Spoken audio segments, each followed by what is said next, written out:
फातिमा की रानी माँ, प्रभु यीशु की माँ, आसरा तू ही है माँ।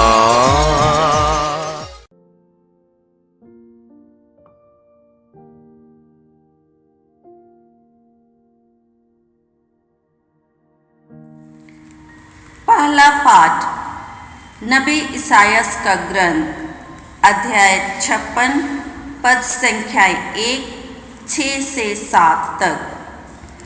प्रभु यह कहता है, न्याय बनाए रखो और धर्म का पालन करो, क्योंकि मुक्ति निकट है और मेरी न्याय प्रियता शीघ्र ही प्रकट हो जाएगी।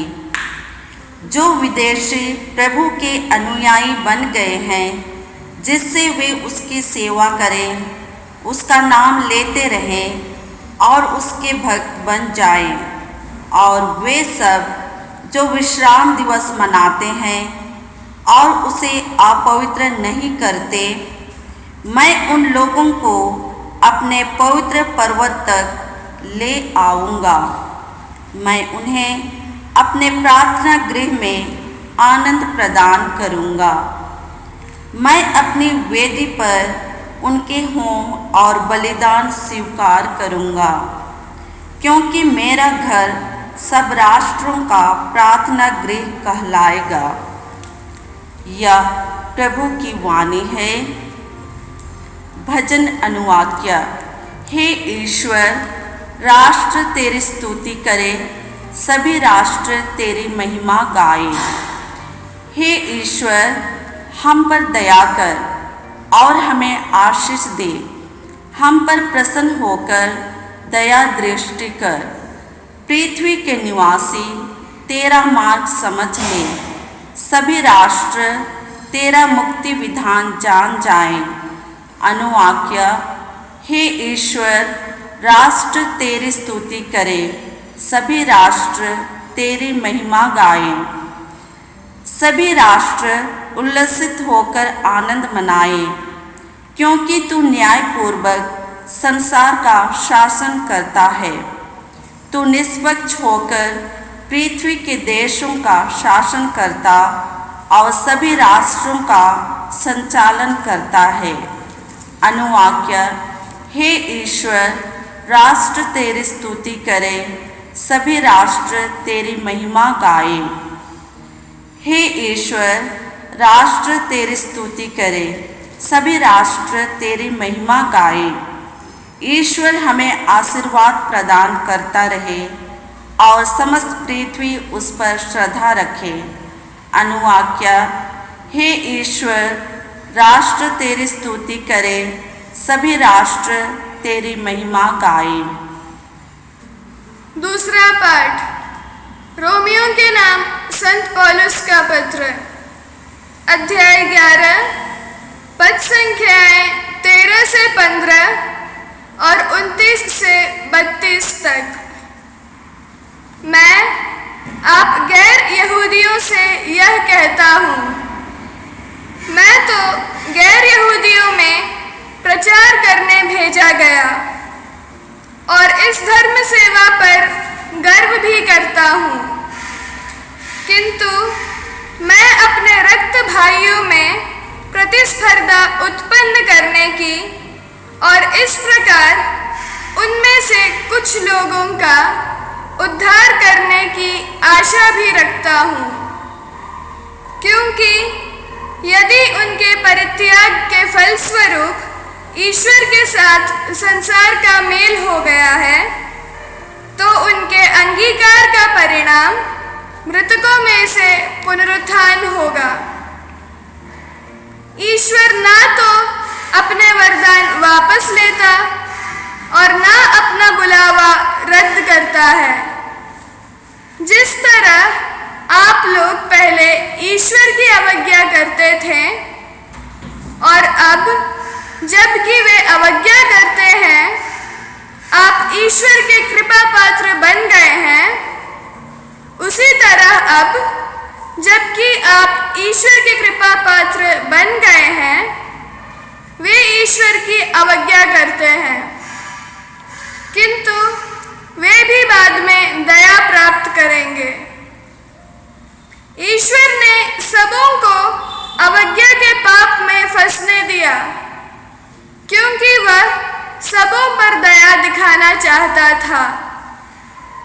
यह प्रभु की वाणी है। जय घोष। Hallelujah, hallelujah. हमारे प्रभु यीशु मसीह का पिता हमें प्रज्ञा तथा आध्यात्मिक दृष्टि प्रदान करे, जिससे हम देख सकें कि उसके द्वारा बुलाए जाने के कारण हमारी आशा कितनी महान है। हालेलुया। प्रभु आप लोगों के साथ हो और आपके साथ भी। संत मत्ती के अनुसार पवित्र सुसमाचार। प्रभु की जय। अध्याय 15 पद संज्ञाएं 21 से 28 तक। ईसा ने वहां से विदा होकर तीरूस और सीदोन प्रांतों के लिए प्रस्थान किया। उस प्रदेश की एक कनानी स्त्री आई और पुकार पुकार कर कहती रही, प्रभु दाऊद के पुत्र मुझ पर दया कीजिए, मेरी बेटी एक अबदूत द्वारा बुरी तरह सताई जा रही है। ईसा ने उसे उत्तर नहीं दिया। उनके शिष्यों ने पास आकर उनसे यह निवेदन किया, उसकी बात मानकर उसे विदा कर दीजिए, क्योंकि वह हमारे पीछे पीछे चिल्लाती आ रही है। ईसा ने उत्तर दिया, मैं केवल इस्राएल के घराने की खोई हुई भेड़ों के पास भेजा गया हूँ। इतने में उस स्त्री ने आकर ईसा को दंडवत किया और कहा, प्रभु मेरी सहायता कीजिए। ईसा ने उत्तर दिया, बच्चों की रोटी लेकर पिल्लों के सामने डालना ठीक नहीं है। उसने कहा, जी हाँ प्रभु, फिर भी स्वामी की मेज से गिरा हुआ चूर पिल्ले खाते ही है। इस पर ईसा ने उत्तर दिया, नारी तुम्हारा विश्वास महान है, तुम्हारी इच्छा पूरी हो। और उसी क्षण उसकी बेटी अच्छी हो गई। यह प्रभु का सुसमाचार है। क्रिस्त की जय। क्रिस्त में प्यारे भाई बहनों, आज के पहले पाठ हम लोगों ने यशायाह नबी के ग्रंथ से सुना। ईश्वर यशायाह नबी द्वारा हम लोगों से कहते हैं, मेरा घर सभी राष्ट्रों के लिए प्रार्थना घर कहलाएगा। यहूदी लोगों के लिए ईश्वर को भेंट करने की जगह यरूशलेम मंदिर था। वे लोग वहाँ पर हर साल बलि चढ़ाने और ईश्वर से प्रार्थना करने के लिए जाते थे। अभी ईश्वर बोलते हैं, यह ना सिर्फ यहूदी लोगों के लिए बल्कि सभी राष्ट्रों के लिए ये प्रार्थना घर बन जाएगा। नए विधान में संत यूहन्ना के सुसमाचार के दूसरे अध्याय में हम लोग पढ़ते हैं कि यीशु ने मंदिर का शुद्धिकरण किया। पास्का पर्व के अवसर पर लोग मंदिर में जानवरों को, चिड़ियों को सब बिक्री कर रहे थे और पैसा का आदान प्रदान कर रहा था। यीशु आकर के उन लोगों को जबरदस्ती हटाया। जब यीशु ने इसी प्रकार का कार्य किया, लोगों ने यीशु से पूछा, ऐसे करने का अधिकार आपको कहाँ से मिला है? इसके लिए आप हम लोगों को कौन सा चिन्ह दिखा सकते हैं? तो यीशु ने उन लोगों से कहा कि इस मंदिर को गिरा दो, मैं इसे 3 दिन में खड़ा कर दूंगा। तब लोगों ने उनसे सवाल किया, ये मंदिर बनवाने के लिए 46 साल लगे हैं, क्या आप इसको 3 दिन में खड़ा कर देंगे? तो बाद में संत यूहन्ना बताते हैं, यीशु अपने शरीर के बारे में बोल रहे थे। यीशु की मृत्यु के बाद यीशु मृत्यु के 3 दिन के बाद यीशु जी उठेंगे। हम लोग जानते हैं यरूशलेम मंदिर 70 AD को नष्ट किया गया और आज तक उसे वे लोग खड़ा कर नहीं सके, लेकिन यीशु आज भी जीवित है। ये मंदिर जिसके बारे में यीशु ने कहा, ये मंदिर आज भी जीवित है। इस मंदिर के द्वारा हम लोग ईश्वर के पास जाते हैं। यीशु ने वही कहा। हम लोग संत योहन के सुसमाचार के 14वां अध्याय के 6ठे वाक्य में इसी प्रकार पढ़ते हैं, मार्ग सत्य और जीवन मैं हूँ, मुझसे होकर गए बिना कोई पिता के पास नहीं आ सकता। तो पिता के पास जाने का एकमात्र माध्यम और मार्ग यीशु है, यीशु बताते हैं।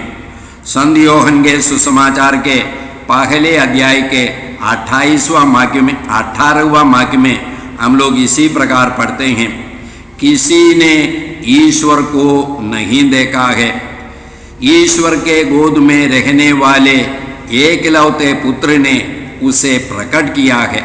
तो यीशु पिता ईश्वर को प्रकट करते हैं। तो यीशु के द्वारा हम लोग पिता ईश्वर को देखेंगे, पिता ईश्वर के पास जा सकते हैं। हम लोगों ने आज के दूसरे पाठ में संत पौलुस के पत्र से सुना। रोमियों के नाम पत्र में पौलुस यहूदियों से और गैर यहूदियों से बोलते हैं, ईश्वर का बुलावा रद्द नहीं कर सकता, ईश्वर अपना वरदान वापस नहीं लेता, ईश्वर अपना बुलावा रद्द नहीं करता और ईश्वर अपना वरदान वापस नहीं लेता। तो ईश्वर का बुलावा हम लोगों के लिए, यहूदियों के लिए, गैर यहूदियों के लिए, दुनिया भर के हर व्यक्ति के लिए क्या है? हम लोग एफेसियों के नाम पत्र के पहले अध्याय के 4 और 5वां वाक्य में इसी प्रकार पढ़ते हैं, ईश्वर ने संसार की सृष्टि से पहले ही हम लोगों को यीशु मसीह में चुना, जिससे हम यीशु से संयुक्त होकर उनकी दृष्टि में पवित्र तथा निष्कलंक बने रहें। आदि में से ही उन्होंने निर्धारित किया था कि हम यीशु मसीह के द्वारा उनके दत्तक पुत्र पुत्रियां बन जाए। आदि में से ही उसने निर्धारित किया था कि हम यीशु मसीह के द्वारा उनके पुत्र पुत्रियां बन जाए। तो ईश्वर की योजना हम लोगों के लिए, ईश्वर की बुलावा हम लोगों के लिए ही है कि हम ईश्वर के पुत्र और पुत्री बन जाए।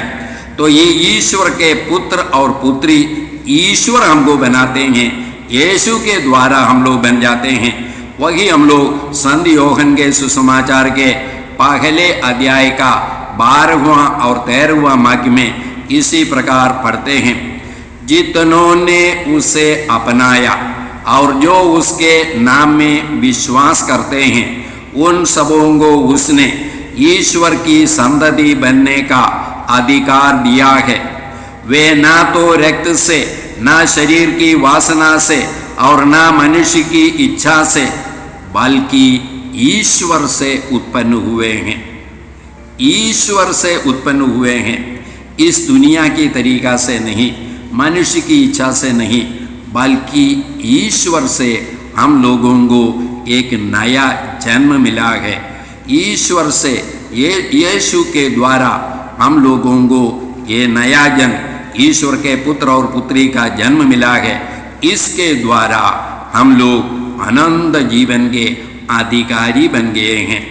संत योहन के पहले पत्र के 5वां अध्याय का 11वां और 12वां वाक्य में हम लोग इसी प्रकार पढ़ते हैं, ईश्वर ने अपने पुत्र के द्वारा हमें अनंत जीवन प्रदान किया है।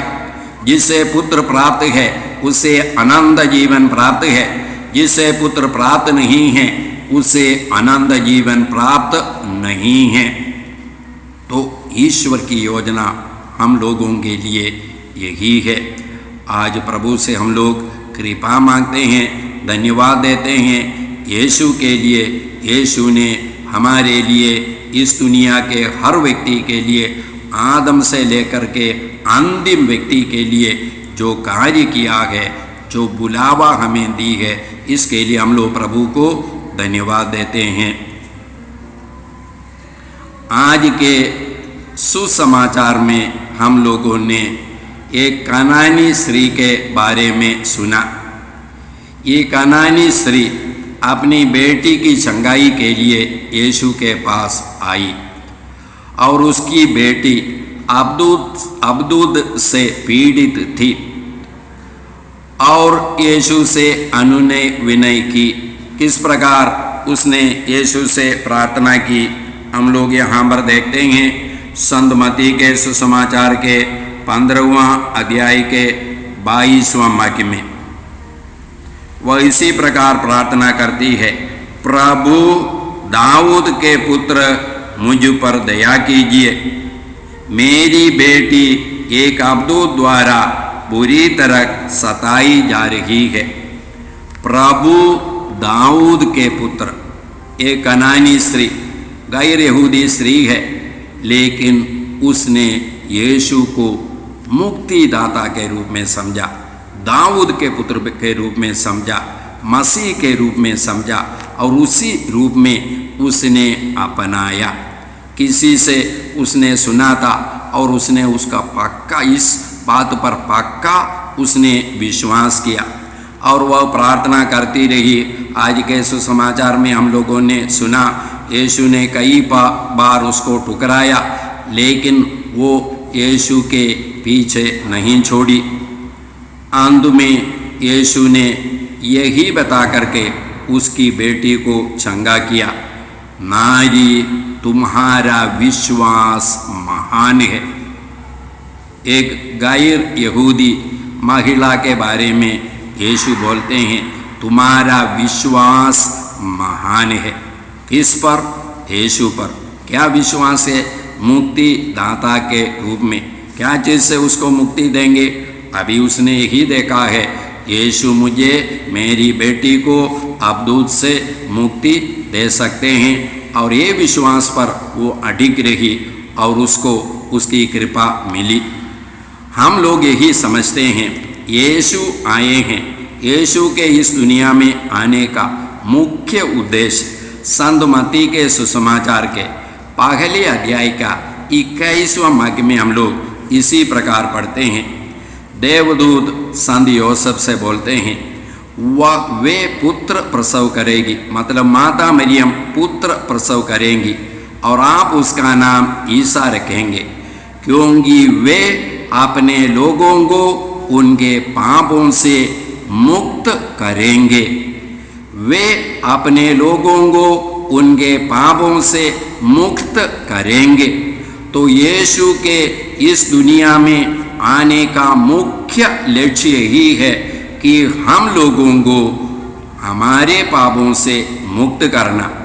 हम लोग रोमियों के नाम पत्र के 6 अध्याय के 23वां वाक्य में इसी प्रकार पढ़ते हैं, पाप का वेतन मृत्यु है, परंतु ईश्वर का वरदान है हमारे प्रभु यीशु मसीह में अनंत जीवन।